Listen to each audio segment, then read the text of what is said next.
Ammarraa amata dhibba booda nuti hundinuu yoo Rabbiin je'e fira keenyaa fi saahibban keenyaa wajjin dachii jala jirra. Booddeen teenya ta'a itti booda'aannu ija teenya duratti addaan nuuf baati.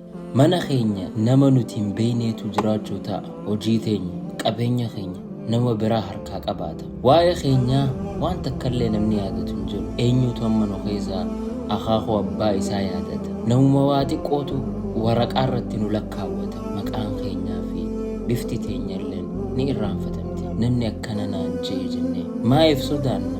Qabeenya kiyya fuuldura akkam tahaa, manni kiyya akkam tahaa, ilmaan kiyya akkam tahaa. Wanni kun hundi faayidaa takka hin qabu amata dhibba booda. Jireenya keenya addunyaa keessatti akkuma shaamaa ifee dhaameeti umrii addunyaa tanarra hanga libsuu ijaatti dhumatee dabra. Nu boodas dhaloota hedduu dhufu ta'a. Dhaloonni cufti jarjarumaan addunyaa tanatti dhaammatee biraa dabra daddaffiitti alaabaa dhalootatti aanutti kanna osoo rubuu kaayyoo isaatu hin guuttatin. Tanaafuu gatii teenya ta dhugaa haa beeynu addunyaa tanarratti. Yeroon nuti dhugaan addunyaa tanarra jiraannu haga nuti yaannurraa hedduu xiqqaa. Amata dhibba booda dukkana keessa bakka humaan dhageenye cirii keessa teenyee akkamitti akka duniyaan faayidaa takka hin qabne hubanna. Kaayyoon nuti kaayyachuu turre isii wali qabatuuf hangam fokkisaa akka ture hubanna. Osoo silaa jireenya keenya guutuu waan faayidaa qabu dabarsinee hawwina. Dalagaa gaarii wali qabachuu hasanaata keessaafuu sadaqaa eega nuti duune nuuf deemtu. Yaa obboleessa obboleettii islaamaa, eega lubbuun jiraattee na dhageessee umriin siif hafte haa tattaafannu, haa jijjiiramnu. Mee laala ajaa'iba! Imaluma akkamii!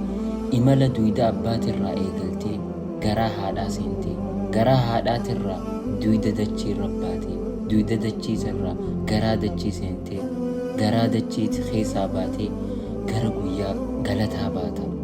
Buufata kana cufarratti ajaa'iba garta. Dhumarratti imalli keenya goolabama yookaan gara jannataa yookaan gara ibiddaa. Waan nama rifachiisu lama obboleeyyan islaamaa. Gurbaa masjida takkaan seenin isaa reefkaa malee, intala takkaa if hagoydeen beekin isii kafana uffattuu malee. Hanga yoom dagamna? Hanga yoom akkatti itti fufna? Tuni dhugaa hadhooytuudha. Hoggaa gara bakka hojii deeman yeroodhaan dhaqan, bakka xayyaarri irraa bararu yeroo isaa dura dhaqan, gara haakimaatis yeroo dura dhufan. Eegasii salaatarraa rafanii ja'an rakkoon teenya hirriiba. Rakkoon teenya hirriiba keenyaatu ulfaataa.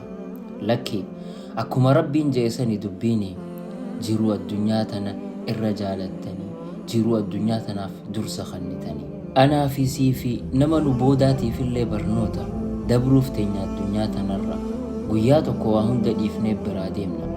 Aangoon nuuf hin haftu, qabeenyi nuuf hin hafu.